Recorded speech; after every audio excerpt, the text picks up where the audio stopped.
নতুন সরকার গঠনের পর দেশের একাধিক গুরুত্বপূর্ণ প্রতিষ্ঠানে রদবদল শুরু হলেও বাংলাদেশ বিনিয়োগ উন্নয়ন কর্তৃপক্ষের নির্বাহী চেয়ারম্যান চৌধুরী আশিক মাহমুদ বিন হারুন এখনও নিজ পদে বহাল আছেন।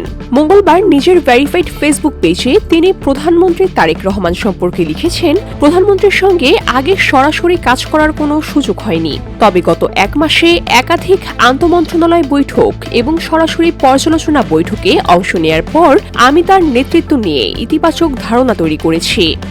বসুন্ধরা, উত্তরা, বনশ্রী, কুড়িল ও বাড্ডা সহ রাজধানীর বিভিন্ন স্থানে অভিজাত ও অত্যাধুনিক মানের ফ্ল্যাট কেনার এক নির্ভরযোগ্য প্রতিষ্ঠান প্লেজেন্ট প্রপার্টিজ লিমিটেড।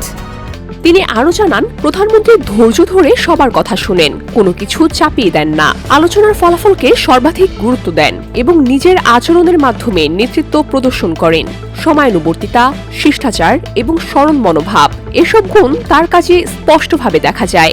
সাথে তিনি সরকারের কাছে 180 দিনের একটি বিস্তারিত পরিকল্পনা উপস্থাপন করেছেন বলেও জানান।